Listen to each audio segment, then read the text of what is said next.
My wife spent Valentine's Day with my younger brother and missed my farewell party, but I wasn't angry at all, even when she tried to explain. I graciously made up excuses for her, because I had already come to terms with her favoritism. Still, she grew more uneasy, asking if I would leave her because of this, and I didn't tell her. In just 3 days, I'd be leaving for a long-term teaching assignment in the remote Northwest Mountains. And the divorce papers were already sitting in the wardrobe, but when I stepped aside and gave my place to my brother, she showed no sign of joy for finally getting what she wanted. Instead, she went mad searching for any trace of me. Chapter 1. Anyone else signing up for the Northwest Teaching Support Mission? Last call. I am, I shouted. Outside the compound, I ran breathlessly and finally managed to submit the application just in time. Thank you, I'm okay with any location. I'll go wherever I'm assigned. Lisa glanced at the form in her hand, then looked at me. George, what are you doing joining in on this chaos? This kind of teaching mission, once you're out there, you won't be back for 3 to 5 years. A lot of people end up settling there permanently. If I approve this and send you off to some godforsaken corner of the Northwest, your Willow's gonna lose her mind. She'll tear through the entire military district looking for me. Don't stir up trouble here. Lisa pushed the form back to me half-jokingly, giving me a couple of theatrical shoves to get me moving, but I firmly pushed the form back toward her. I'm going, no matter what. Willow won't be able to stop me. Please don't tell her just yet. I want to talk to her myself. Maybe it was the look in my eyes, but after a moment's hesitation, Lisa scribbled my name down. Let me be blunt first, this won't be easy. You and Instructor Lou have been so close for years, and she's been protecting you like you're the apple of her eye. You really think she'll let you go that easily? Don't get your hopes up too much. Have been so close for years.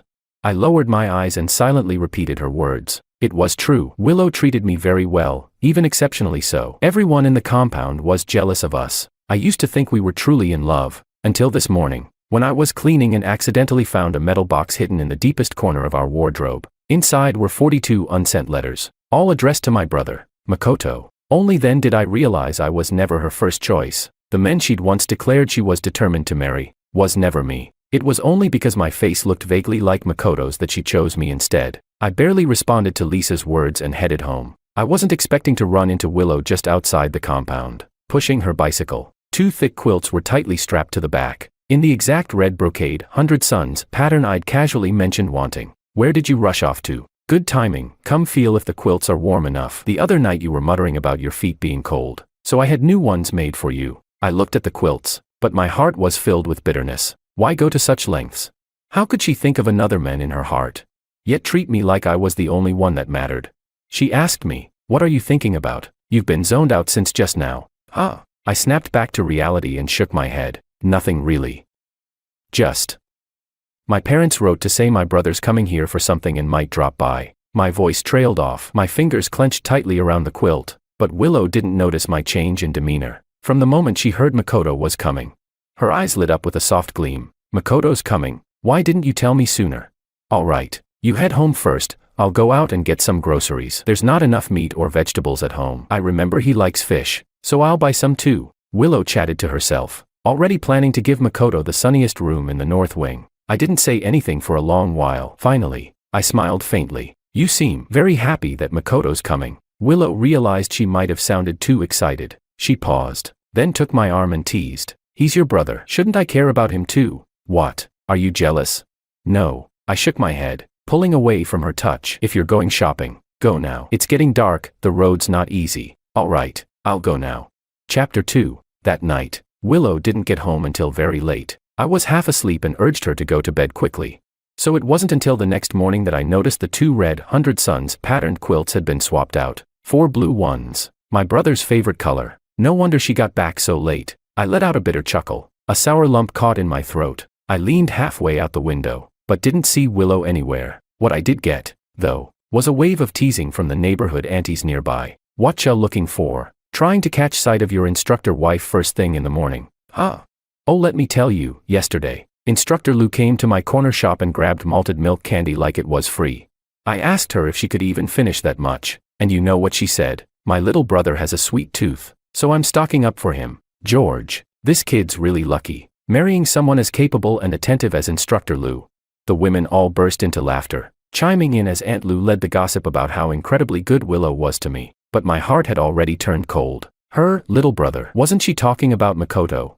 I quietly shut the window, My eyes landed again on those two large, blue quilts. Without a word, I shoved them into the wardrobe and headed out. On the way to the factory, I ran into Lisa, who was off duty, and called out to me, "Hey, I was just looking for you. There's going to be a teaching support seminar in the neighboring district in a couple of days. If you're serious about heading to the Northwest, you'll need to attend." I nodded quickly and noted the time and place. Then I started mentally calculating the days and asked around about transportation to the neighboring district, only to find out the vehicles were all undergoing maintenance. Nowhere was reachable for the time being. With no choice, I brought it up briefly during dinner with Willow. "By the way, there's something going on in the neighboring district in a couple of days. I might need to head over there." Surprisingly, she didn't even look up. "All right, good timing. There's not much going on in the unit that day. I'll drive you." But why the sudden interest in the neighboring district?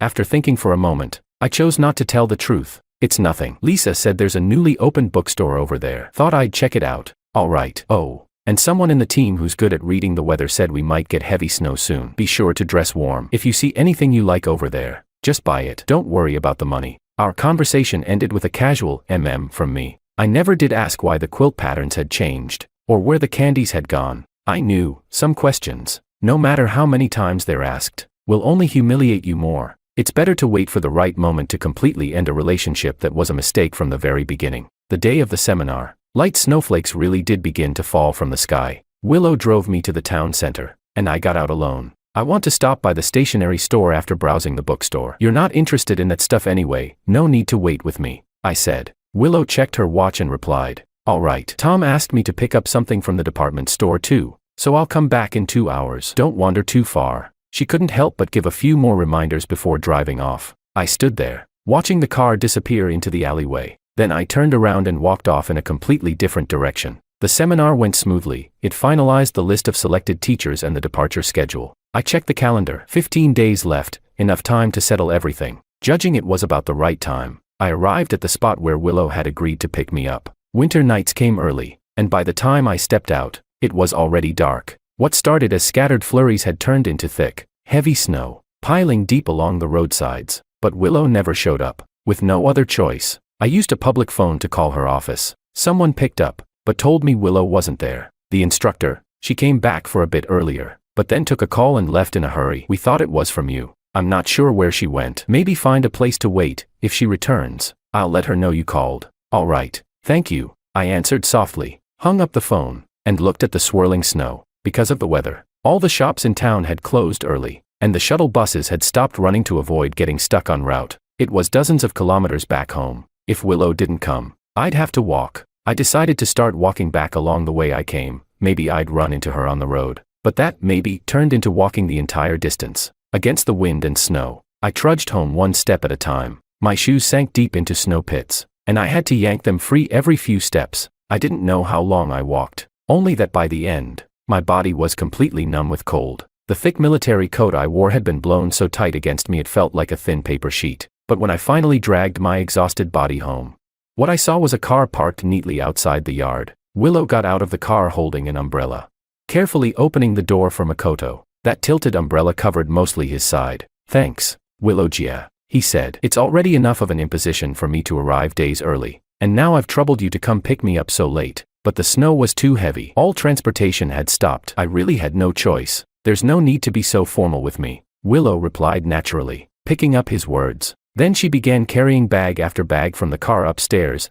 items she had clearly prepared in advance. "Come on, these were all set aside for you long ago. I've reserved the north-facing room for you. It gets the most sunlight. You're not in great health, so you need to soak up the sun. The quilts are all new too. I chose the ones you like. If there's anything else you need, just tell me, I'll go get it for you." She piled all the things she thought were good right in front of Makoto, as if proudly showing off. He laughed again and again. "You're treating me so well. My brother might get jealous. You know, I'm only staying for a few days. Don't let me ruin your relationship." He said this but looked directly into Willow's eyes as he added, "If I'd known you were this considerate, this capable, I would have listened to my mom back then and married you myself." From just a short distance away, I could clearly see Willow's eyes light up at those words, shimmering with unrestrained joy, and at that moment, I felt like none of it mattered anymore. Those 42 letters, they matched exactly the 42 months since Makoto had left after marrying someone else. Willow had never, not for a single second, stopped loving the person she truly wanted. It was only me. blindly fooled by her carefully constructed illusion of love. Chapter 3. I felt chilled to the bone. A slight cough broke the moment between the two of them in the distance. Willow saw how miserable I looked and rushed over, hurriedly taking off her coat to wrap me up in another layer. George, why weren't you waiting where we agreed? Did you walk all the way back by yourself in this weather?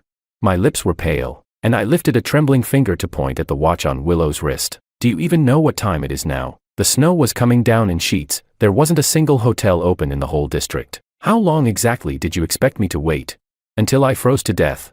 My words were blunt and merciless, cutting off Willow's attempts at comforting me. The air grew awkward. Makoto furrowed his brows and stepped in, casually wrapping his arm around Willow's shoulder as if it were the most natural thing in the world. Bro, don't blame Willow, Jia. It's my fault. I wanted to surprise you both, so I came early. I didn't know you needed the car today. I'm really sorry. If I'd known, I never would have asked Willow to come pick me up. She only did it for me. Please don't be mad at her. Only then did I lift my gaze and properly look at my brother. His hair was slicked with gel, freshly styled. His shirt had just been pressed. Even the faux fur lining on his coat's hood was still perfectly fluffy. It was obvious Willow hadn't let a single snowflake touch him. And me? My heavy military coat was soaked through. Wet hair clung in strands to my face. I looked absolutely pathetic, just like so many other times in the past. Back then, right after I was born, my parents were transferred to another province for work, not wanting their jobs disrupted, or so they claimed. Under the pretense of sparing me hardship, they left me in my grandmother's care. During holidays, they would send packages to remind me I still existed to them, but later, they had Makoto. The packages started including photos, sometimes solo shots of Makoto looking handsome, sometimes pictures of the three of them together as a family. Their letters rarely spared a sentence for me, mostly filled with stories about how cute and lively your little brother was. They told me that if we were ever reunited one day, I must treat my little brother well. That kind of emotional and material abundance. I never even dared dream of it, but my brother was born into it. So the happy ones became even more open, even happier, and the unhappy ones grew duller, even more forgotten. I looked at Willow's shoulder, tucked close under his arm. Without a word, I stepped past them and went straight into the east room. Willow frowned deeply and started to follow me. But Makoto caught her arm, stopping her. Willow, my mom says I'm weak and shouldn't catch a chill. I swallowed quite a bit of wind on the way over. Can you make me some ginger tea to warm me up? Willow's eyes lingered a moment on the closed door of the east room. Then she pulled her gaze away. All right, go back to your room and wait. I'll bring it to you once it's ready. Their conversation outside came through to me loud and clear. I had thought I'd feel jealous, or angry, that I'd blame Willow for abandoning me in a snowstorm, for not caring, but it was only now, after watching the two of them step out of the car one after the other, that I realized. My heart had already been frozen over by this brutal midwinter blizzard. It hit me. Maybe I didn't love Willow that much anymore. Chapter 4. I drew a bucket of hot water and wiped myself down from head to toe. As I stepped out of the room, I happened to run into Willow, just about to bring ginger tea to Makoto. She froze for a second when she saw me, then stammered a bit and pointed toward the kitchen. There's still some left in the kitchen. You can have some to warm up. I'll take this to Makoto first. I nodded numbly. After dumping out the bathwater, I passed by the kitchen, and for some reason, poked my head in to take a look. In the small porcelain pot, there was barely a sip of liquid left, just some scorched slices of old ginger clinging to the bottom. I couldn't help but laugh out loud. If she never planned to make a portion for me from the start, why bother saying something like that, just to fake concern and make it worse? That night, maybe from being out in the snow too long, I slept incredibly heavy. The next morning, when I arrived at the factory, my head was pounding and my body felt light and hollow. Lisa, walking in with me, noticed something was off. She handed me a candy and said, "You look awful. Are you sick? There's not much to do this afternoon anyway. Have the instructor take you to the hospital and get checked out. Flu's been nasty this year. Don't mess around with it." Lisa kept pushing me toward the door. But before we took more than a few steps, someone nearby piped up. "Instructor, I just saw her. Drove off with some young guy. No idea where they went. But it didn't look like she'd be back anytime soon." "Hey, that guy's your relative, right? Kinda looks like you." Instructor Lou is amazing. Not only is she good to her men, she takes care of his relatives too. "George, you really scored marrying someone like her. You're set for life." Their laughter rang out in all directions, but I couldn't even focus on what they were congratulating me for. My head was spinning. My eyelids felt like they weighed 1,000 pounds. I didn't care. All I felt was my body collapsing inward. And then, everything went dark. I floated in a haze, vaguely hearing a voice scolding someone not far off. A young nurse, not knowing or caring who Willow was softly complaining. How did you let the patient get this sick before bringing him in? Willow didn't say a word. Her cold hands kept pressing gently against the sides of my face, trying to bring my fever down. It reminded me, she really did used to treat me well, but only now did I finally understand. She was only ever good to me when Makoto wasn't around. It was like through caring for me, she was tending to someone else. As long as Makoto was there, I would always be the one left behind. That thought circled in my mind. And soon enough, consciousness slipped away again. When I woke up, the hospital room was empty. A lunchbox full of chicken soup sat on the bedside table, still steaming when I opened it. Someone had just been here. I got up, feeling around for the bathroom. But on the way back, I just so happened to pass by Makoto's hospital room. Through the gap in the door, I saw Willow gently feeding him spoonfuls of soup. Drink a bit more. Your body's too weak, that's why you got low blood sugar again. Anyway, I've got nothing urgent these days. So I applied to work from home for a while, just to take care of you. Makoto's cheeks were flushed from the steam. He smiled, lowering his head, and in doing so, leaned closer to Willow. Thanks, Willow. But, what about my brother? I heard he's sick too. Maybe you should go look after him instead. I'll be fine. Makoto sounded considerate, but the next moment, he choked on a mouthful of soup. Gripping Willow's hand and coughing hard, she hurried to pat his back, trying to ease his breathing. You think I can leave you like this? She said softly. George is strong, he's always been healthy. He'll be fine in a couple of days. I don't have to worry about him. Right now. Nothing is more important than you. Chapter 5. I had no mind to keep listening to the rest of what they were saying. Dragging my heavy steps, I returned to the hospital room. When I saw that bowl of chicken soup again, all I felt was irony. Not long after I got back, Willow followed shortly behind. Seeing me awake, she paused in surprise. You're awake. Why didn't you ask someone to call me? How are you feeling? Still unwell? I shook my head. I'm fine. I just went out and saw you with Makoto. Willow fell silent, seemingly not expecting me to catch her in the act. Then she smiled, leaning in to repeat the same old excuse in hopes I'd forgive her. Makoto had a hypoglycemic episode this morning and nearly fainted. I just happened to be the one who brought him to the hospital. And, well, didn't Mom say before that Makoto's health is fragile and he needs extra care? So I thought, whatever you want. I cut her off before she could finish. Looking her in the eyes, I gently gave her the answer she was hoping for. It's rare for Makoto to come all this way. It wouldn't be nice for him to leave still sick. I've got a cold and fever myself, so I'm not in the best shape to care for him. I'll leave it to you. I can manage on my own. You go take care of him. Willow froze for a second. She knew I'd always been obedient and understanding, but something about this felt off. Still, my tone and expression were calm. There was nothing for her to latch onto. So Willow didn't dwell on it. After a couple of vague replies, she went back to Makoto's room. Through the window, I watched her bustle around for another man. And just like that, the last bit of stubborn attachment stuck in my throat finally dissolved into nothing. I got a prescription from the doctor and was ready to head home. Passing by Makoto's room, the cheerful voices and laughter inside were piercing. Thankfully, I no longer felt a thing. Over the next few days, Willow kept going back and forth to the hospital, claiming she was taking care of Makoto. I was busy preparing for my upcoming teaching trip to the countryside, and before I knew it, we hadn't seen each other for a week. As the departure date approached, Lisa snuck over during lunch break and whispered to me, "Hey, have you told your supervisor about the teaching trip yet?" Without even looking up, I replied, "Not yet. She's been busy lately. I haven't had the chance." Busy? My ass. I saw her this morning dragging that relative of yours around town shopping for clothes. Don't give me that excuse. I'm telling you, the sooner you talk to her the better. If she doesn't approve, you'll still have time to work something out. And since there's gonna be a farewell gathering before you leave, why not just bring it up then?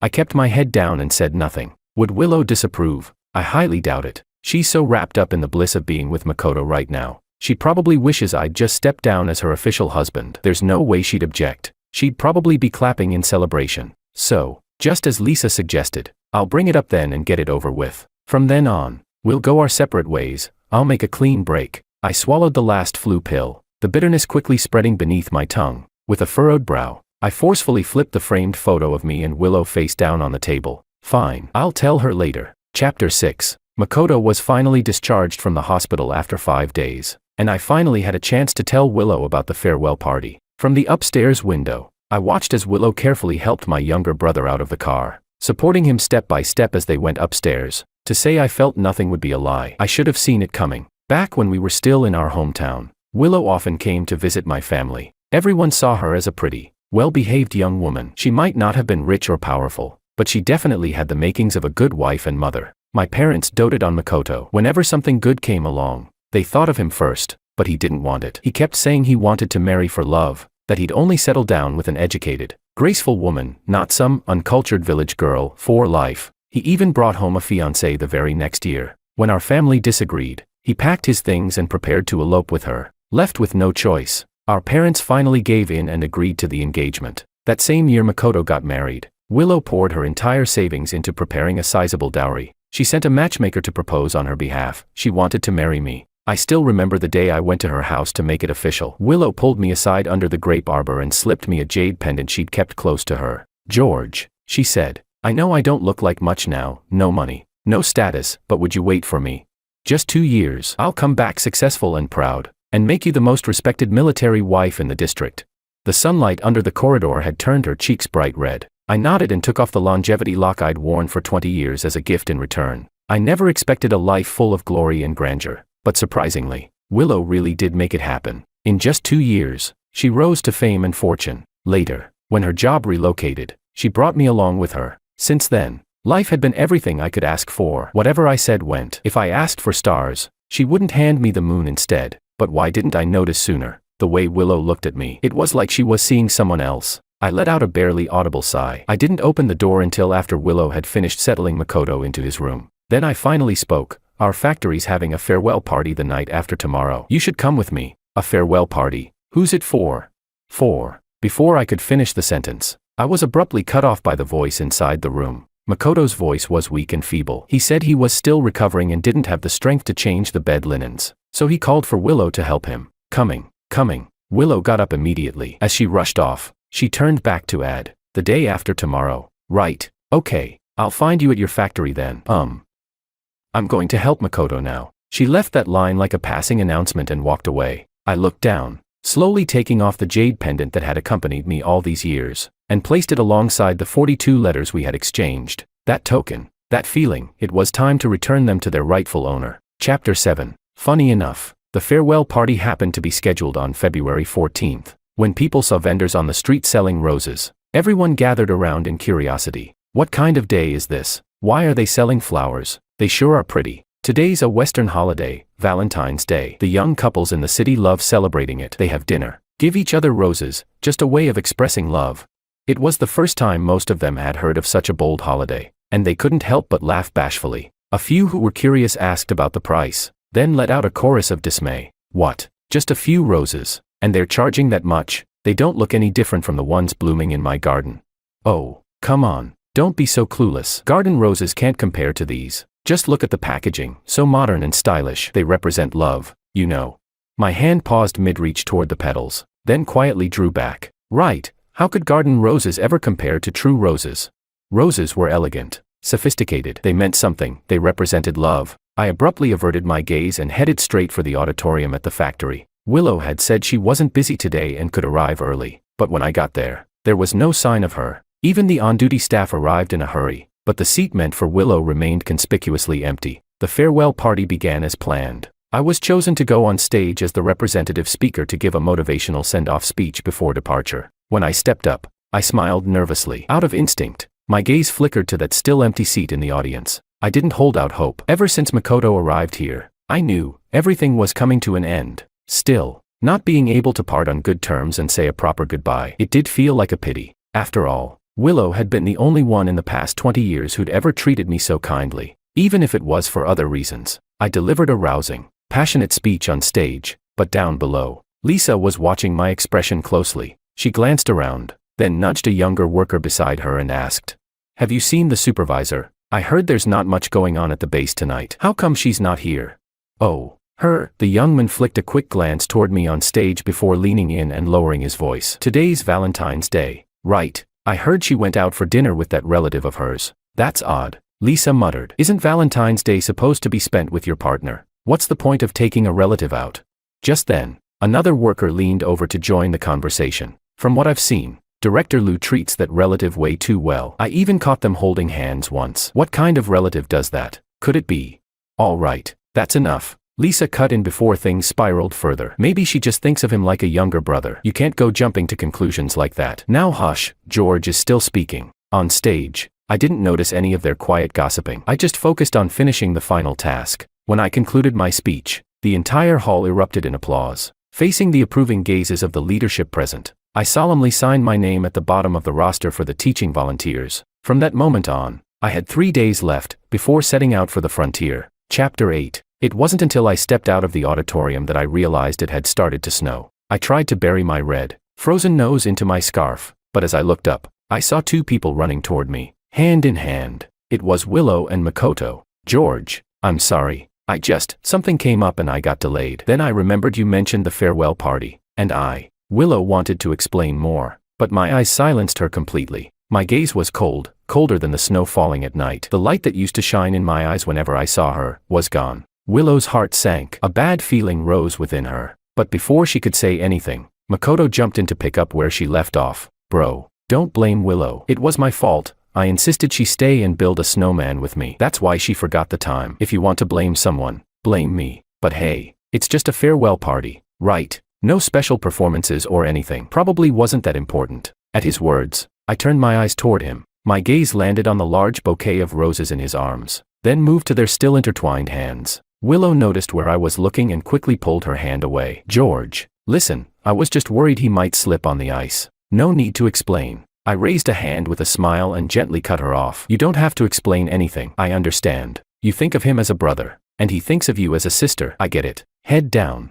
I walked straight past the 2 of them, ignoring Willow's calls behind me. The wind was bitterly cold, but not colder than the night Willow left me alone in a different district. I stepped through the snow, 1 foot at a time, and left them both behind as I returned to the residential compound. Sharp-eyed, I immediately noticed 2 freshly built snowmen downstairs. They were holding hands, just like the 2 of them. One had an M written on its chest, and the other a W. I gave them a single glance, brushed the snow off my coat, and went upstairs. I had finally accepted it. Willow's heart belonged to someone else. And finally, I stopped placing my hopes on someone else. I made myself a pot of sweet soup to warm up. With only 3 days left before I left, I didn't want anyone tying me down anymore. Ironically, just as I'd made peace with everything, it was Willow's turn to fall into confusion. That night, for once, she wasn't hovering around Makoto. Instead, she came back to the room early. George, I want to explain what happened today. I cut her off. No need. Didn't we already talk about it outside? Willow faltered, then tried again. Those 2 snowmen. Oh, those. Makoto grew up with our parents, so he's a little childish and playful. As his older sister, it makes perfect sense you'd join him. Nothing strange about that. My tone stayed calm, even gracious, giving her every excuse and justification she might want. But for some reason, the unease in her heart only grew stronger. Later that night, with the lights off, Willow lay beside me in the dark, listening to the steady, shallow rhythm of my breathing. She couldn't shake the feeling that I was drifting away from her. On a strange impulse, she rolled over and slipped into my arms through the blanket, just like she used to long ago. She asked me, George, you're not going to leave me, are you? I was silent for a long moment, then chose not to answer her question. Instead, I changed the subject. I heard today is that Western holiday, Valentine's Day. It's my first time experiencing it. I didn't have time to prepare a gift. I'll get you something in a couple of days. You'll love it. Her arms tightened around my waist. For that one sentence, Willow's anxious heart finally settled. She tilted her head up and placed a kiss on my chin. Okay, I'll wait. Chapter 9. The next morning, Willow returned to the way she was when Makoto first arrived, taking care of his meals, clothes, daily needs, and everything else before heading to work. Since I had been given special permission to stay home and prepare for the upcoming teaching assignment, I was packing my things and waiting to depart with the group in 2 days. For the moment, the house was just the 2 of us, me and Makoto. With Willow gone, Makoto dropped the nice guy act completely. He swaggered into the living room and sat across from me, looking smug. I really thought you had something going for you, he said, managing to land a woman who actually seemed to love you. But turns out, all it took was a few words from me, and she was mine. George, you're such a loser. Couldn't win mom and dad's love growing up. Couldn't win your wife's love after marriage. No matter where you go, you're just dead weight. He raised his chin proudly and pulled out a sheet of paper, a divorce certificate. Let me be straight with you. I'm already divorced. Willow, she's the next wife our parents picked out for me. At first I was worried, hearing how much in love you 2 were. But hey, looks like I didn't even need to try. You know what she told me the day it snowed?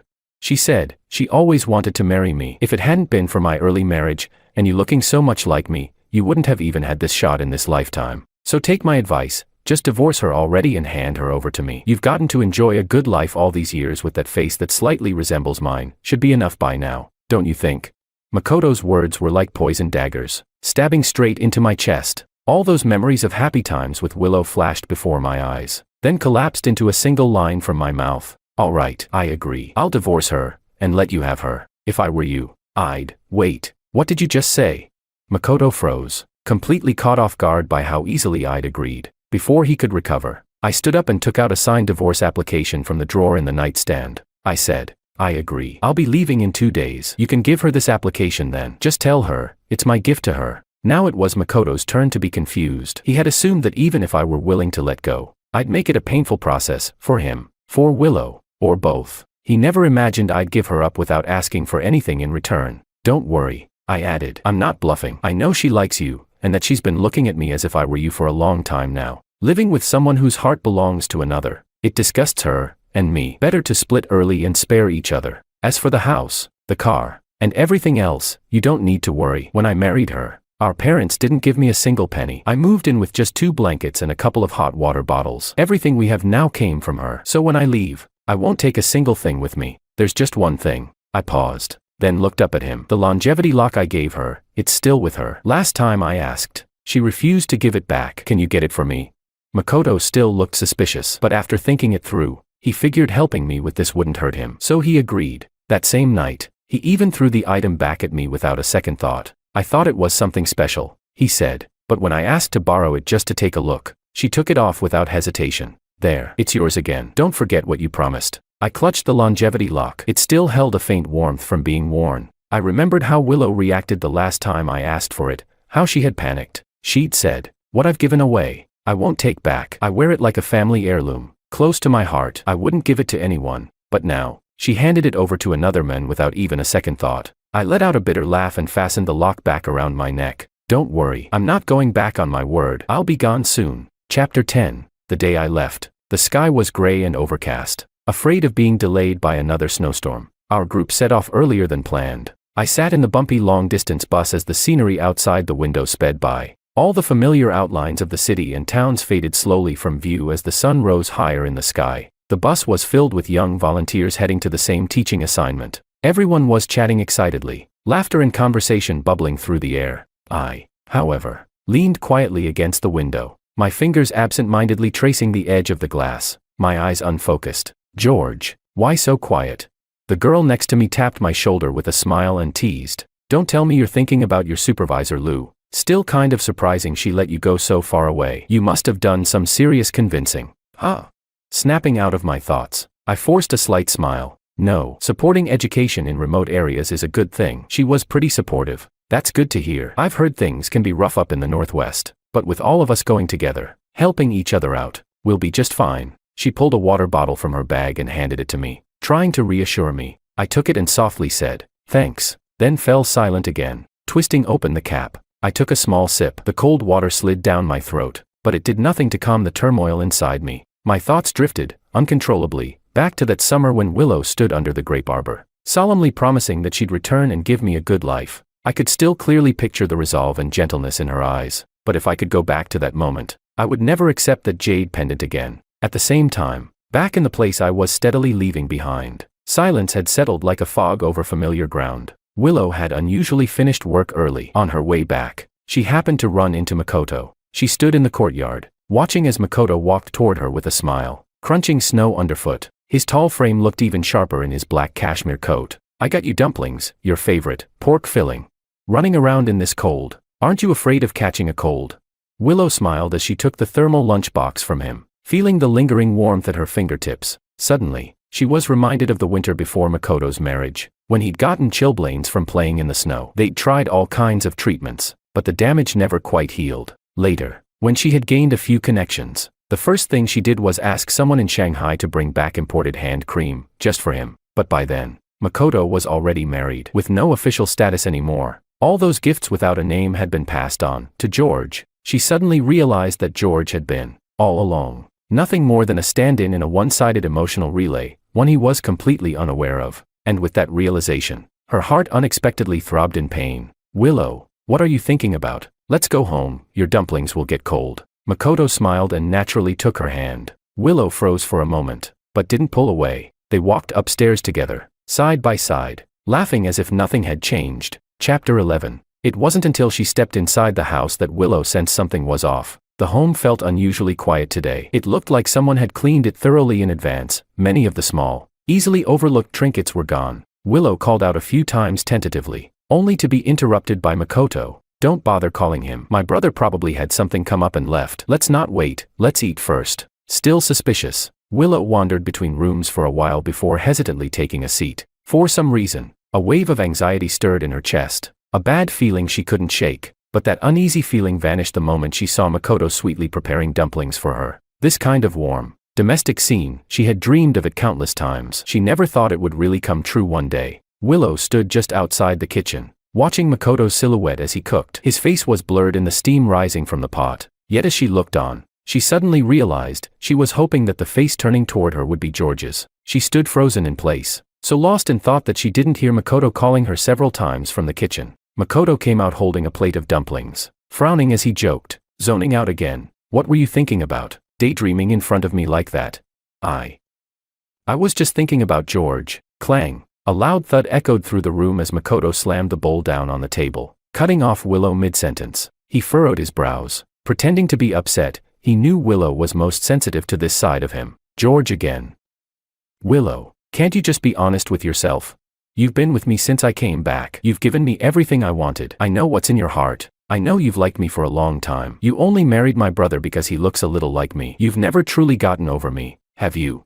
Willow. Makoto softened his tone, calling her name gently. Then he stood up and took 2 sheets of paper from the pocket of his coat, placing them in front of her. I've got good news for you. I'm officially divorced. We're free to be together now. And this one's yours. He said it's his gift to you. He always knew your heart belonged to me, so he chose to step aside and give us his blessing. All you need to do is sign it, and we can be together in the open. Once spring comes, we'll go home. Let my parents choose a lucky date, and make it official. What do you think?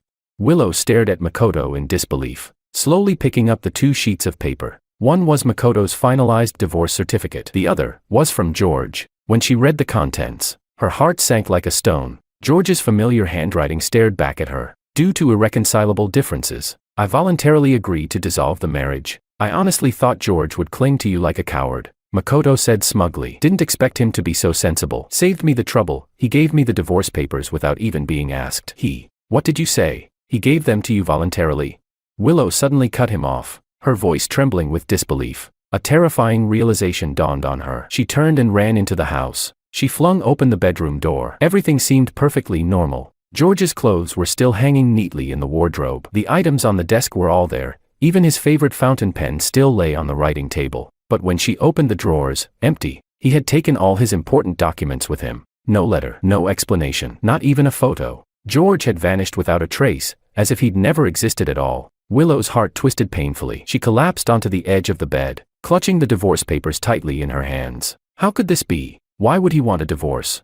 She had given him a kind of love others could only dream of. A life of comfort and wealth beyond anything he could have imagined. Could it be? Willow sat in silence, replaying everything in her mind. A sudden thought flashed through her head. She sprang to her feet and ran to her own closet. She rummaged frantically, until deep in the back she found a metal box. But when she lifted it, it felt noticeably heavier than she remembered. She opened the lid, and inside lay a translucent jade pendant. Beneath it, pressed carefully, were the 42 letters she had once written to Makoto. So George had known all along. He'd realized long ago that he was just a substitute, loved only because Willow couldn't have Makoto. It turned out all his calm tolerance these past days had been for one purpose alone: to prepare for his departure. Chapter 12. The snow outside was falling heavier by the minute, the swirling flakes blurring everything in sight. But Willow didn't care. She grabbed her coat and dashed out the door, leaving Makoto's calls far behind her. The biting wind cut into her like knives, but it still couldn't match the chill in her heart. As she passed a music store on the street, a sorrowful tune played from the speakers.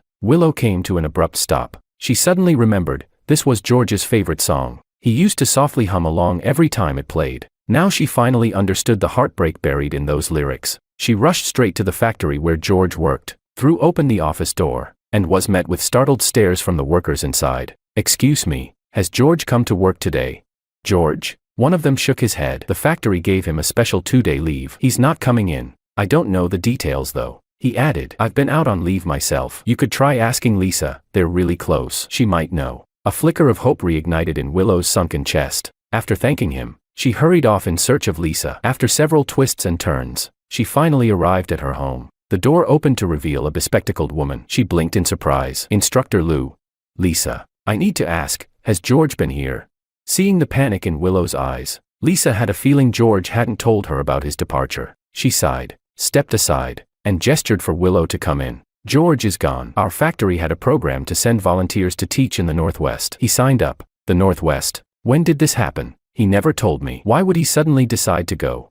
He's always loved teaching, Lisa explained. Even at the factory, he used to organize literacy classes for the older folks who never went to school. Willow was hit with a wave of realization. She vaguely remembered George once mentioning he had dreams of being a teacher, and that he'd even gotten certified. But at the time, she'd been too absorbed in reminiscing about Makoto's dreams to really pay attention. That was when it all began. The 42 letters that followed were his farewell, carved in ink. Instructor Lou, Lisa continued, I know it's not really my place to comment on your marriage, but ever since that relative of yours came around, your favoritism has been way too obvious. You made George hike back alone through miles of snowy mountain roads. He caught a fever from the cold, and it didn't break for days. Even when he was hospitalized, you stayed in a different ward. Everyone at the factory was speculating about your relationship with that young man. Some nosy idiots even went up to George and asked him directly. Lisa let out a long sigh and ignored the growing pain on Willow's face. The factory gave him 2 days off, and he's been at home packing. Anyone paying attention would have noticed his things were disappearing.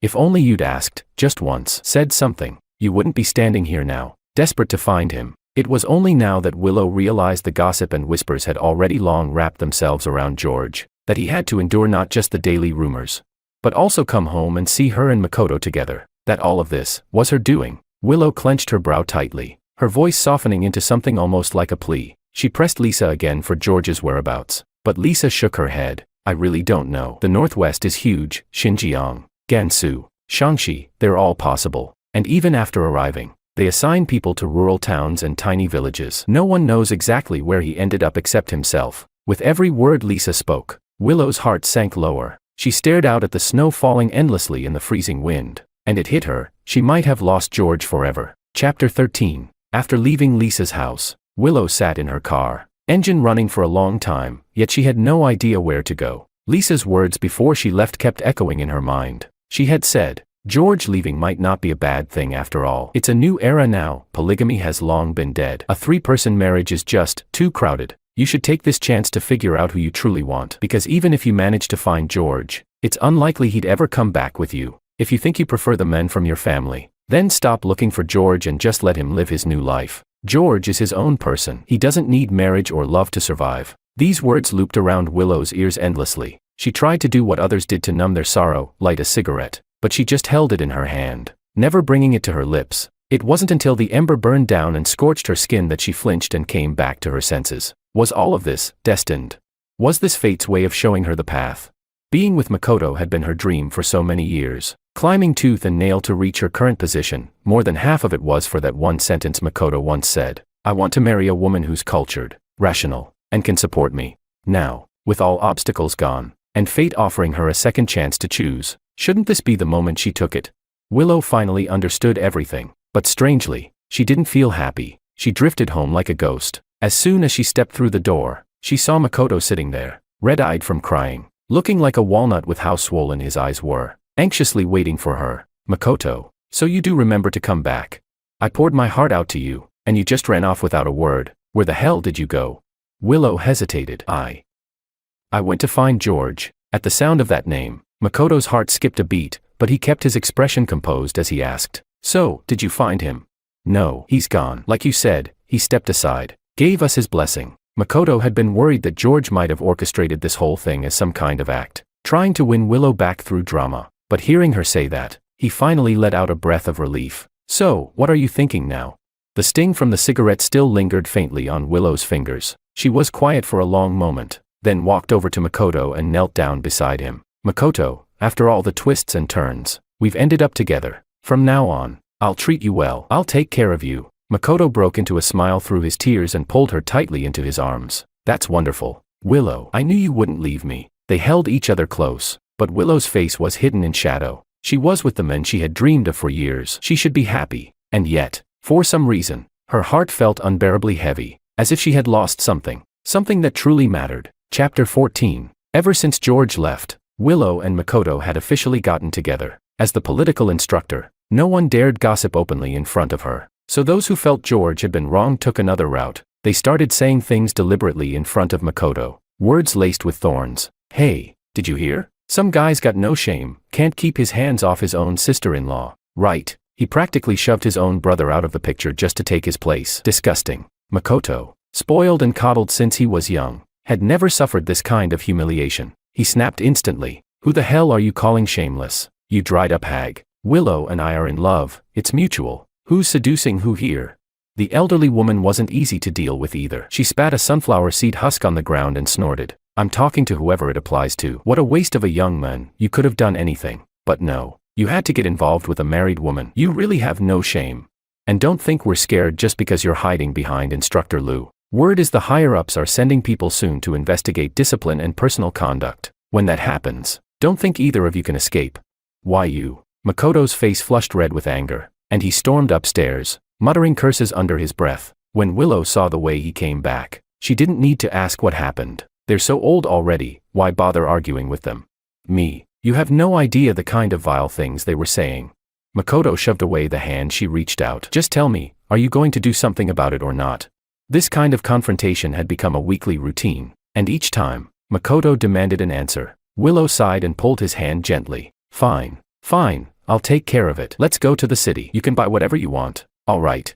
It was an old trick of hers, but it always worked. Sure enough, the next day Makoto seemed to forget everything. He was all smiles, dragging her out of the house. He browsed for ornaments in a curio shop near Lillikang, while Willow quietly accompanied him. But her eyes kept drifting toward the tea house across the street, the one George used to frequent. Willow, how about this one?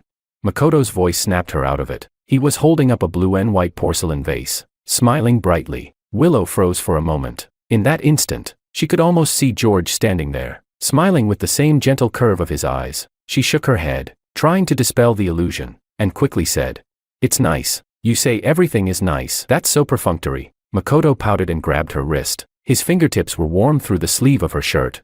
But to Willow, the warmth felt unfamiliar, almost icy. She remembered how George's hands were always slightly cool.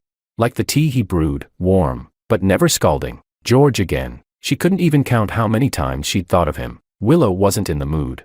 But Makoto didn't notice. He kept loading up the car with purchases. Back home, he gleefully opened the wardrobe and started filling it with his new clothes. In truth, Makoto had already thrown out most of George's belongings the very first day he left. It was only because of Willow's insistence that a few items were kept, just in case George ever came back and needed something to wear. But now, not a single piece remained. I've thrown all these clothes away. They were so outdated. And there's even a military coat. Willow's gaze fell on the military green coat in the corner of the wardrobe, the one George had asked for last winter. He'd said that winter clothes needed to be durable and warm, and once winter passed, it didn't matter how they looked. She remembered how he used to stand in the snow waiting for her to come home, his nose red from the cold, but always smiling. But now, he was gone, and the coat had been thrown into the trash. A sudden wave of grief clogged her chest, and she couldn't bear to watch any longer. She turned and headed straight into the kitchen to start preparing dinner. At the bottom of the freezer, there were still some dumplings George had made. Willow's hand froze. For a moment,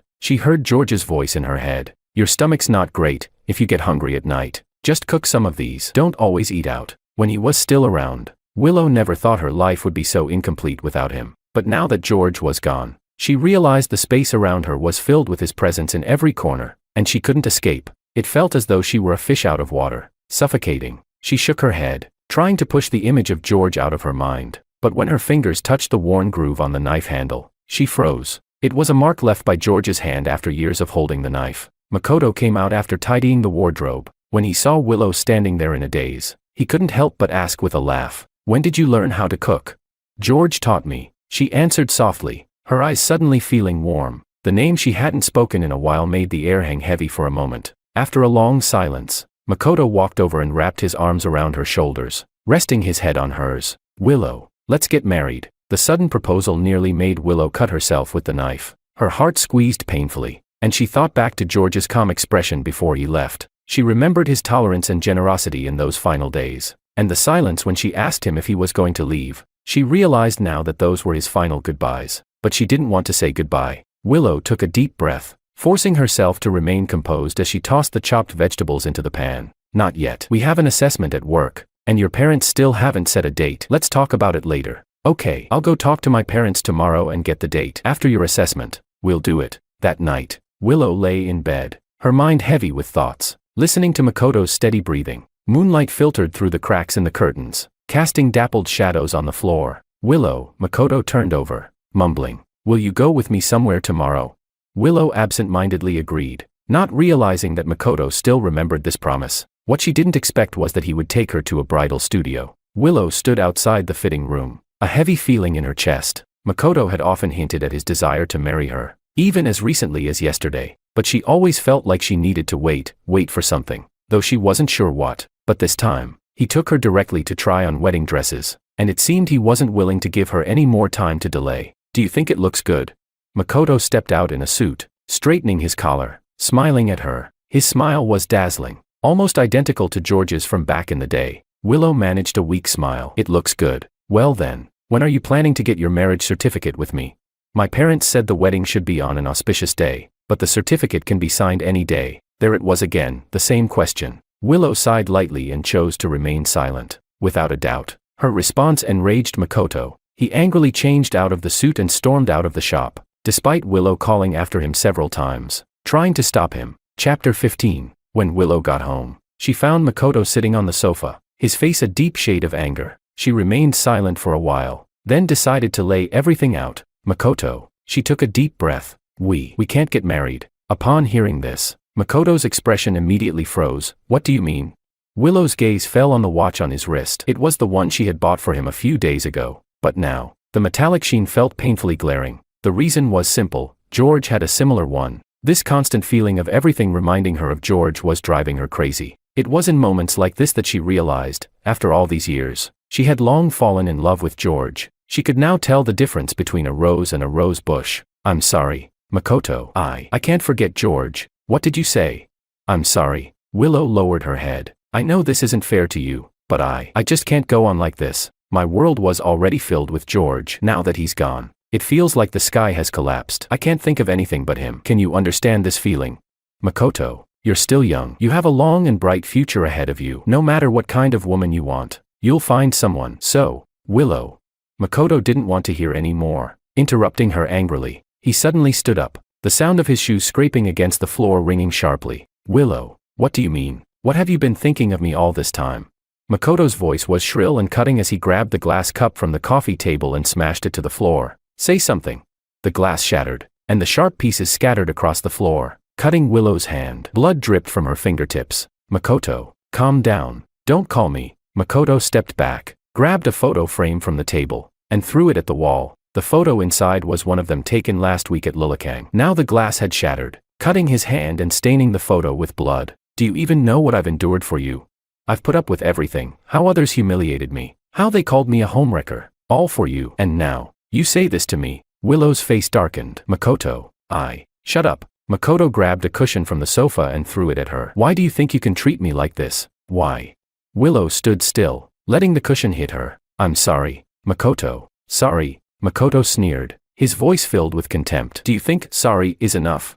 Willow looked at Makoto's face, which was almost identical to George's but now twisted with rage. She suddenly realized that she couldn't deceive herself any longer. She whispered, "Makoto, the person I've always loved has always been George." Makoto froze. His movements halted. He stared at Willow as tears began to fall. Then, in a burst of fury, he grabbed the teacup on the table and threw it violently to the ground. "Willow, you really are something." Willow stood in place, watching the teacup shatter and spill over her pants. "I'm going to find him." The crying in the room stopped abruptly. Makoto lifted his head, his eyes full of despair. "Find him? Do you even know where he is?" "No, but I'll find him." Upon hearing this, Makoto suddenly burst out laughing, his laughter hollow and bitter. "Willow, you're truly laughable. Do you think he'll forgive you? Do you think he'll come back to you? You don't love me, so why didn't you push me away when I tried to get close to you? Now, after you've pushed George away, you pretend to be clear-headed and realize who you really love. Are you all this fake?" Listening to Makoto's mocking words, Willow's throat tightened, and an unbearable ache filled her heart. It was true that she had once been torn between two men, thinking she could handle it, but now, she was fully awake. The one she truly loved, the one she wanted to spend the rest of her life with, was George. She didn't want anyone else. It was my childhood obsession mistaken for love, but now, I've realized the truth. I'll go find him and make up for all my mistakes. Upon hearing this, Makoto's laughter suddenly stopped. He grabbed the keys on the table and threw them violently at the wall. Get out. Go. Just go. Willow stood in the middle of the mess, staring at the wreckage around her, and then, without a word, left the house. Chapter 16. She turned and walked away, her steps heavy, as if filled with lead. The cold wind howled, sweeping up the snow from the ground and pelting it against her face. She desperately wanted to know where George was, but before she could take any action, reality struck her with a blow. A young soldier, still unable to keep his composure, had his emotions written all over his face. He hurriedly found Willow, pointing at the bulletin board, speaking in a disjointed manner. Political instructor. Something's wrong. It wasn't until she stood in front of the office bulletin board that Willow understood what he meant. A large red notice about reorganization of work style and discipline had been partially lifted by the wind, and a formal document stood beside her. Instructor Liu, Secretary Mao requests your presence in the discipline inspection office. All right, I understand. The heater in the discipline inspection office was cranked up high, the air stiflingly hot. Secretary Mao's enamel mug was filled with frothy tea, and the stains on the rim had formed brown rings. Someone reported that you and Comrade Makoto are involved in an improper relationship. Secretary Mao slid a stack of documents toward her. The top one was a black and white photo, a picture of her with Makoto. Willow stared at her side profile in the photo, the words that escaped her lips sounding pale and powerless. This is a misunderstanding. A misunderstanding. Secretary Mao pulled out an anonymous letter, his smile more of a sneer. The masses say that before Comrade George went to teach in the Northwest, Makoto was already living in your house. The two of you frequently dined together, went shopping together, just like an ordinary married couple. Some even say that Comrade George's hasty decision to go to the Northwest to teach was partly because of this. Willow's lips moved, but no words came. She knew she should offer an explanation, but the truth was the truth. She had no face to defend herself. The organization has decided to suspend your duties. Secretary Mao tapped the red-stamped, double regulation document on the table. Comrade Makoto will also be suspended for investigation. The scent of ink wafted down the hallway as the newly printed disciplinary report was being pinned to the bulletin board. As Willow passed by, she saw Makoto rush into the secretary's office, the hem of his cashmere coat scattering flyers across the floor. Why are you accusing me of collusion? Willow and I truly love each other. It was that bastard George who took her from me first.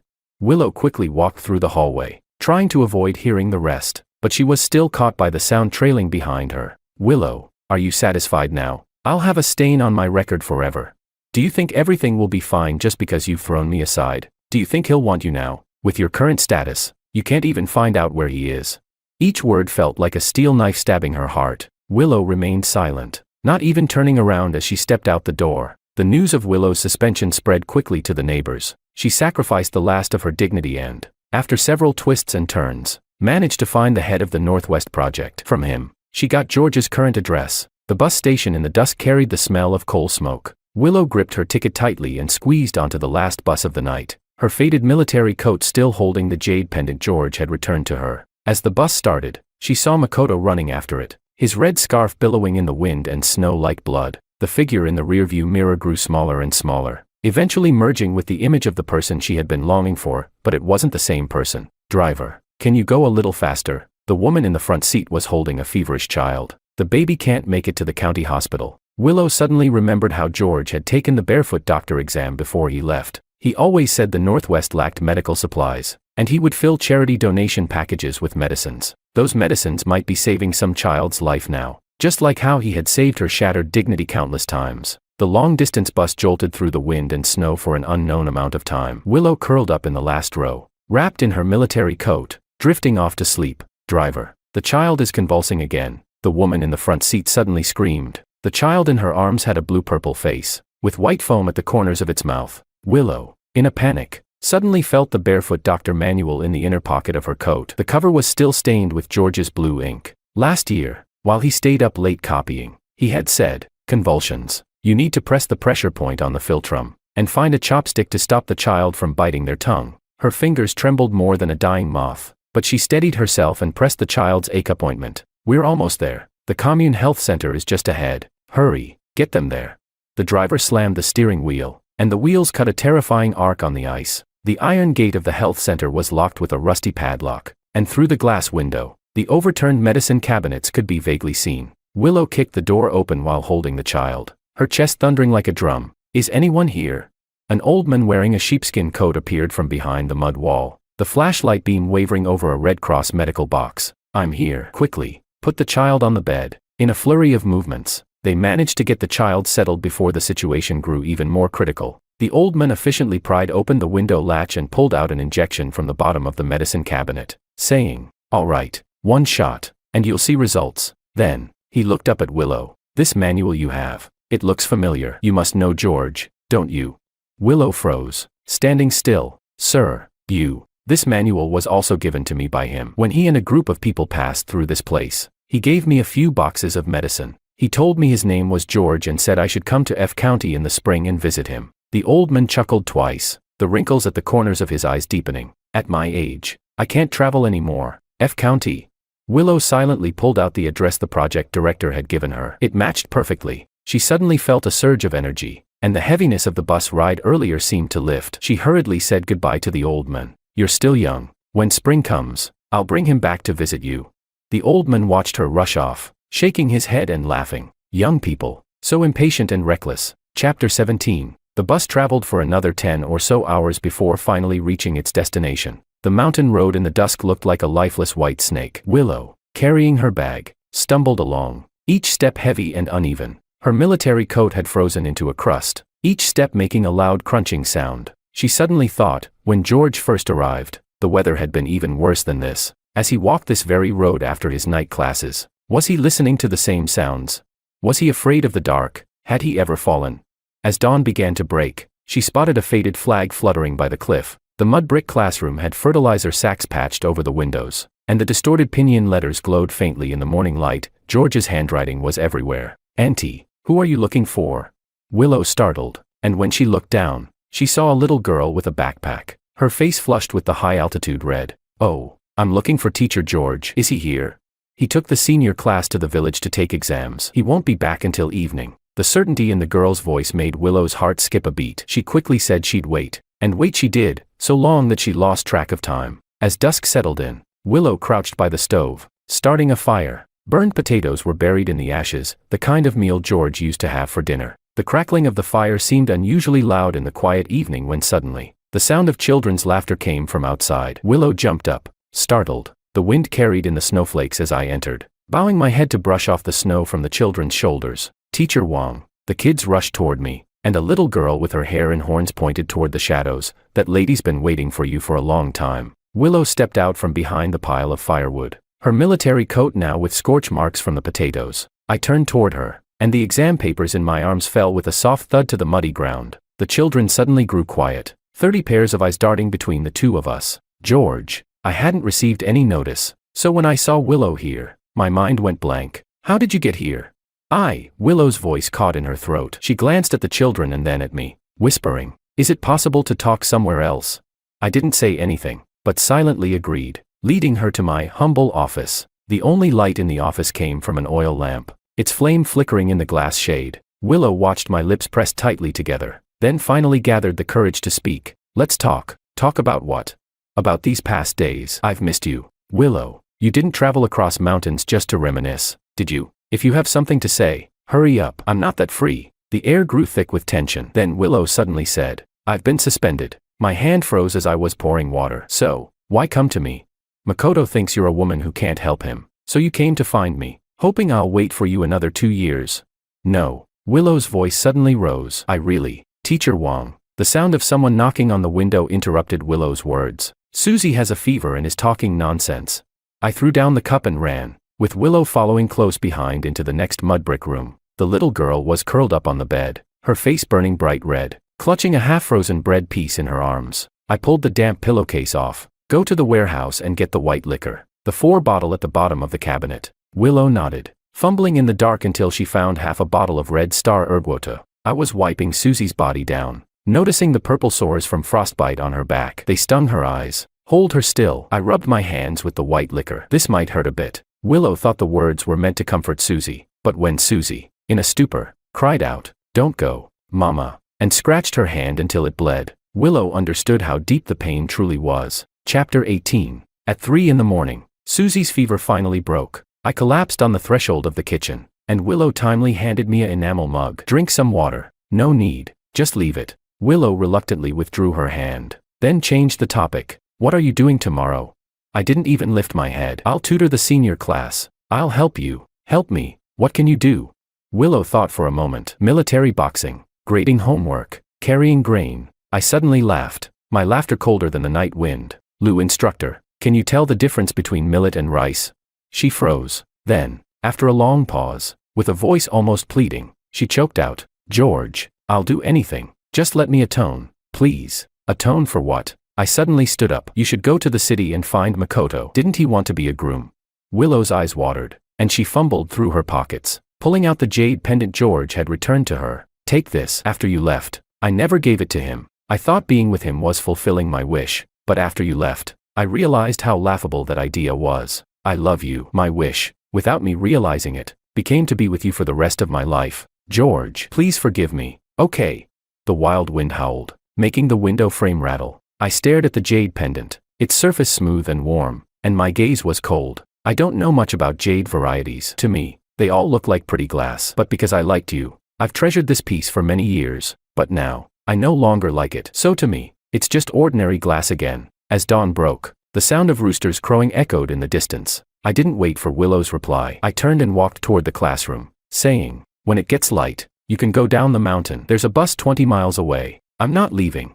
Well, suit yourself. I opened the office door and said, just don't linger around me talking about those annoying and disgusting things. Willow still didn't leave. She stayed in the office until the first light of day, then went to fetch water from the well. The creaking of the iron wheel startled the sparrows under the eaves. Before she could draw the bucket up, a loud voice came from behind. Teacher Wang's water jar was filled by me yesterday. Willow turned and saw a tall, beautiful woman. The woman was holding a bamboo basket, and the smell of roasted potatoes wafted out. I'm Alicia, a substitute teacher at the village school. Willow noticed a knife with a wooden handle strapped to her waist, and the scabbard was engraved with the twisted word Wang. The well rope suddenly slipped, and the bucket crashed back into the bottom with a loud thud. Willow wasn't someone to pry into others' privacy, but when it came to George, she couldn't help herself. Her eyes darted to the handle of the knife a few times. Then she finally asked, are you close to George?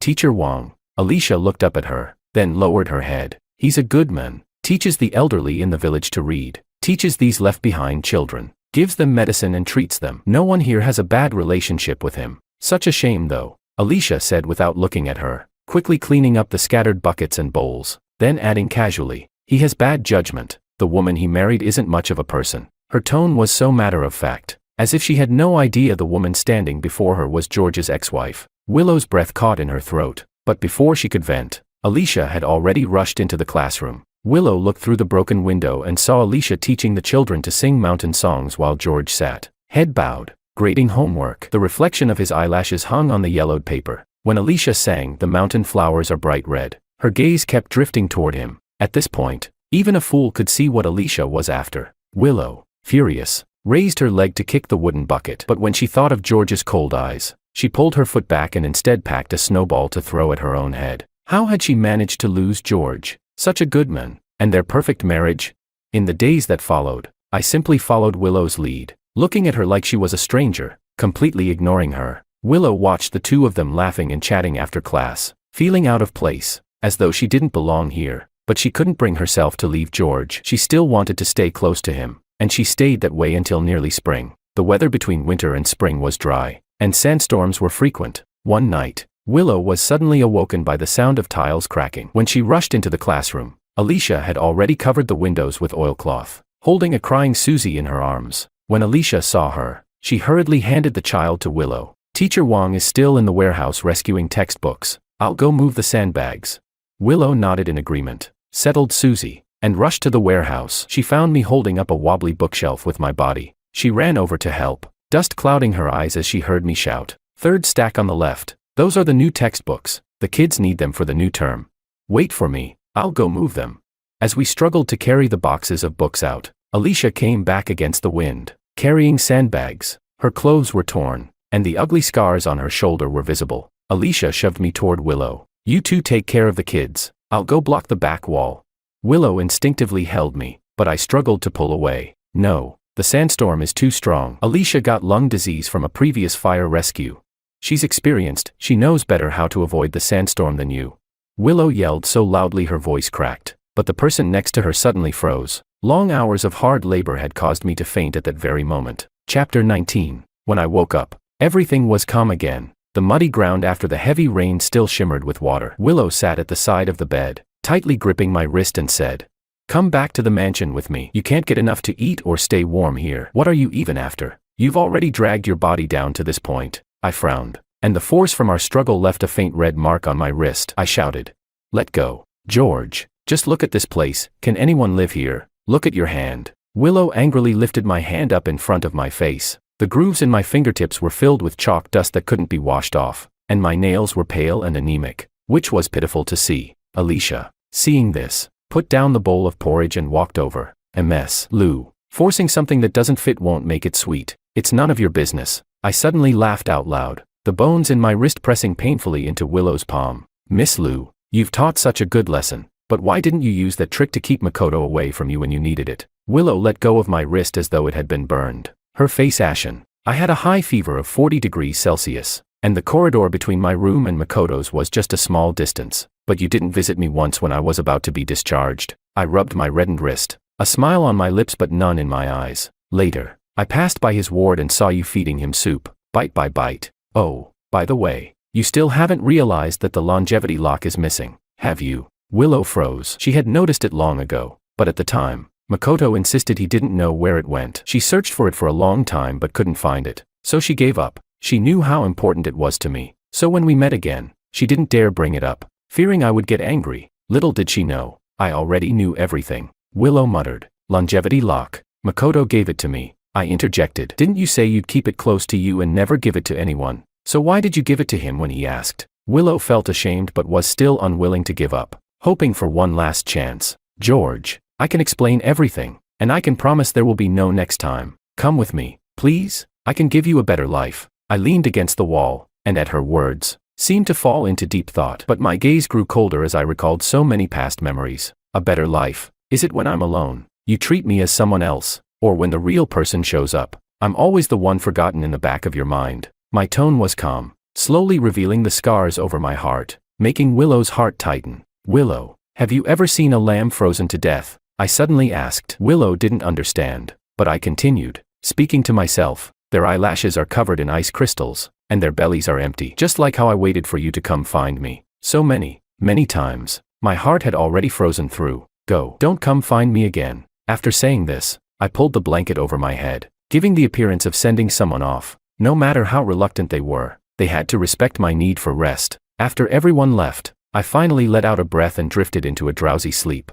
In the dream, it was like I was once again on the bus heading towards the northwest. The people in the bus were still excitedly talking about their experience with teaching in the rural areas. Some talked about the sandstorms in the northwest, some talked about the children there, and others discussed future plans. I listened, but it felt like their voices were separated by a thick layer of glass, distant and fuzzy. Later, the bus kept driving, passing vast, desolate fields, and in the distance, the mountain ridges appeared faintly in the dusk. I leaned against the window, closed my eyes, and heard the engine's deep hum and the noisy chatter in the bus. "George, look." The girl beside me suddenly pointed out the window and exclaimed, "The mountains over there are so beautiful." I opened my eyes and followed the direction she pointed to. In the distance, the mountain ridges were bathed in the golden hue of the setting sun, as if they had been set on fire. I stared blankly at it, and suddenly a phrase popped into my mind. "Where the plains end, spring mountains begin." Now, I had finally crossed my own desolate land and welcomed the golden sun over the mountains. Chapter 20. I had slept for a long time,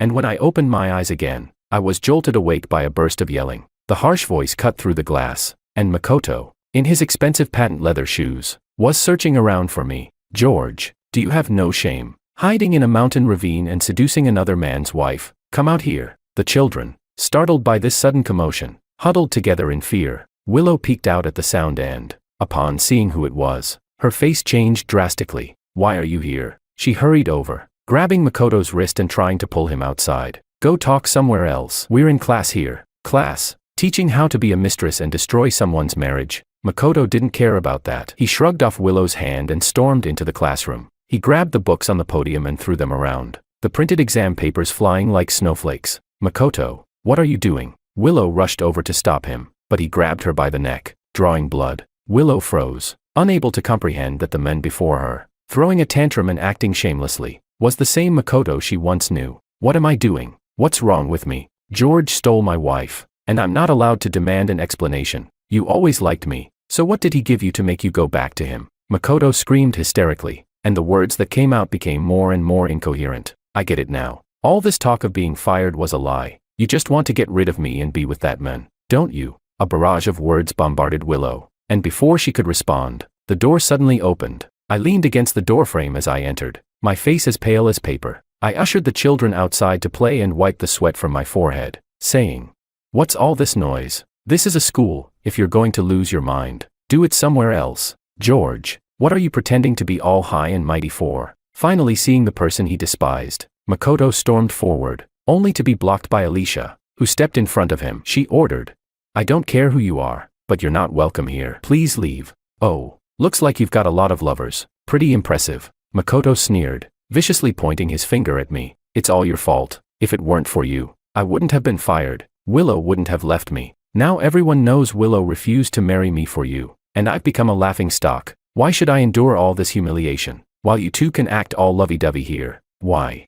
Makoto didn't realize how incoherent he had become. The more he spoke, the angrier he got, and in the end, he grabbed the modern dictionary on the podium and hurled it at me. He ranted without noticing that a gleam of cold light flashed among the pages he threw. It was the craft knife used to cut the exam papers. "George." Willow instinctively lunged to block me. As the blade grazed her hand, she saw the look of shock in his eyes, and in that moment, she felt that everything was worth it. He finally cared enough to feel something other than indifference toward her. Drip, drip, blood fell onto the pinion chart, staining the black print with dark red. Alicia swiftly grabbed Makoto's arms and pinned his legs down with her boots. "Move again, and I'll call the police." "Call them." Makoto laughed madly. "Let the authorities see how a teacher seduces a married woman." A loud slap rang through the classroom. I silenced him with one swift strike and then grabbed the spare gauze and iodine from under the desk, skillfully tending to Willow's wound. "Watch your mouth. It was you who tried to steal another man's wife, not me. And from what I know, you two aren't even married,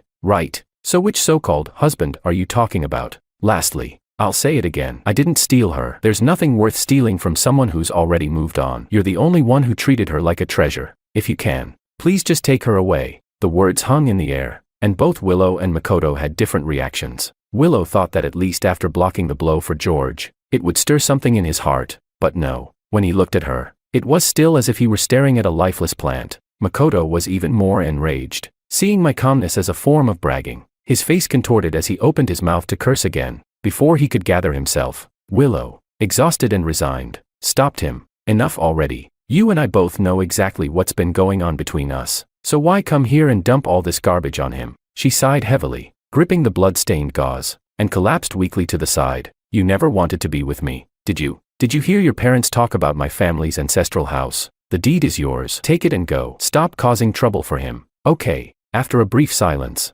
Makoto stopped struggling and nodded. "Fine. I've got the documents ready. When should we go to settle this?" Chapter 21. A ridiculous scene unfolded unexpectedly and ended just as inexplicably. The next morning, I woke up and saw an empty bed. Not knowing how to react, I knew she had gone to the county with Makoto, saying she was going to handle the transfer of the old house, but she never came back after that. I didn't pay much attention, and just went on with my life as usual. Day by day, I taught and treated the elderly in the village. Whenever I had free time, I copied a few more copies of the Barefoot Doctor's Manual and distributed them for free to every household, until one day in early spring, when the snow melted, the postman, who rarely came, surprised everyone by calling out the villagers' names. "George, you have a letter." I wiped my hands dry, suspiciously took the neatly wrapped letter, and the moment I laid eyes on it, I immediately recognized the handwriting. "George, I'm writing this letter to you from Old Lee's place. Do you remember him? He recognized us through the Barefoot Doctor's Manual you gave me. It's over 600 kilometers from here to where you're teaching, and every time a car passes, I stare at the tire tracks,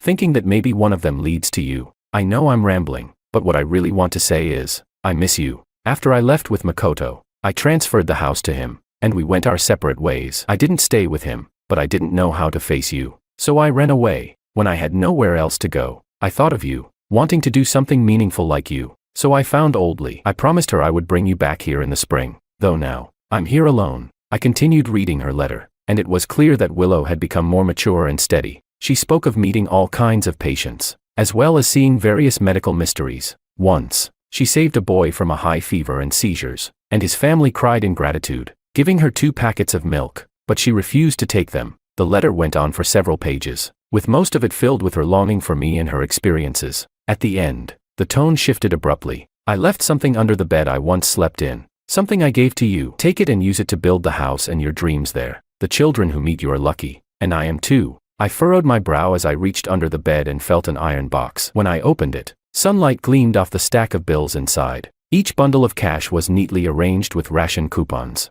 all packed in perfect order. I read to the last page of the letter, where Willow had deliberately marked a section with red ink. Your parents only know that my family's old house is valuable, but what's really valuable is not the house, but the things inside it. Before I came here, I sold those things, and the money is all here. Don't return it to me, and don't feel embarrassed to take it. It's for the construction of the Northwest. Remember to build the house solidly, and next time, don't go risking your life in the rain to save those books. And one more thing. Buy yourself a warm coat with this money. I saw you with your cuffs all worn out and coughing while grading papers at night. Your health is the real foundation for everything. George, I'm not asking for your forgiveness. Just like the Yellow River will never flow backwards. But I want to live like you, tutoring the nearby kids, helping the elderly carry water. Each brick I move will be like an apology for the grievances I caused you. When I've saved enough money, I want to dig a sweet water well at the village entrance and call it George's Well. I owe you this life, and in the next life, I'll repay you. But if there is a next life, please don't meet a woman like me again. All right,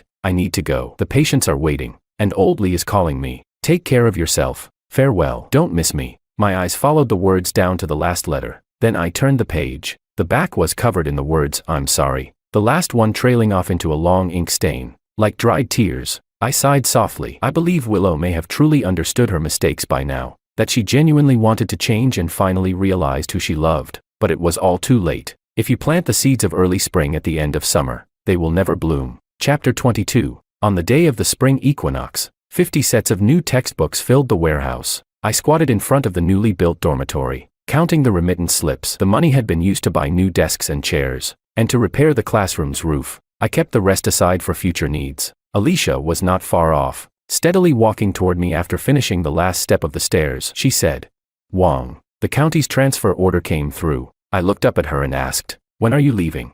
The bus at noon the day after tomorrow. I'll be going to the police academy to be an instructor. Alicia's voice mixed with the sound of the wind. It was the bullet shell wind chime she had made herself, with each shell engraved with a student's name. I had once joked that she must be the most artistic officer in the police force. She handed me a tin box. Inside were 7 polished bullet shells. I collected these during my time in the military. I had planned to. She suddenly stopped, her fingers tracing the bullet holes on the lid. I opened the box, and the top shell was engraved with 1973, 9/15, my birthday. The second one had a simple sketch of a reservoir, with the word George carved in tiny letters at the bottom. I studied each design carefully, then accepted the farewell gift with a smile. I told you, you're definitely the most artistic officer in the police. George. Alicia suddenly grabbed my wrist, but then quickly let go, hesitating for a moment before speaking. Come with me. I'll request the county to transfer other teachers here. The life in the county will be better than here. I'm not saying we'll eat fancy, but at least we'll have enough food and warm clothes. I had heard the same thing for the second time now.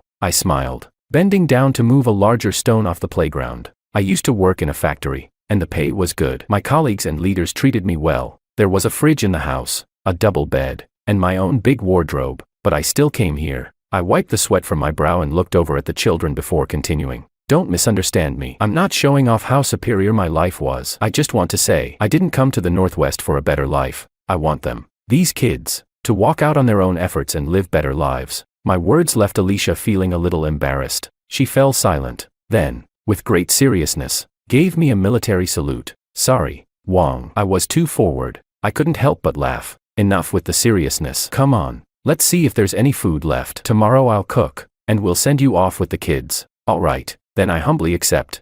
The next morning, I rushed into the kitchen and made a big fuss cooking. The rare meat dishes made the kids eat in silence, their mouths oily from devouring the food. Alicia, while laughing at them, secretly stole glances at George. She wanted to remember him, Just as George wanted to forever etch the vast desert into his heart, the meal stretched on unusually long, but as all good things must come to an end, no matter how hard it was, she had to leave. Before departing, she opened her mouth as if to say something but left without a word, turning and climbing into the back seat of the tractor. I waved back and forth with a group of students at her increasingly distant figure, smiling as I sent off an old friend who had shared in both hardships and joy with me. That night, the wind blew over the lesson plans, revealing a transfer order copy secretly left by Alicia among the teaching materials. I looked at it curiously by the oil lamp, and to my surprise, I noticed pencil-written small words next to the Police Academy's official seal. If you change your mind, you can come find me anytime. I tilted my head, folded the transfer order into a paper airplane,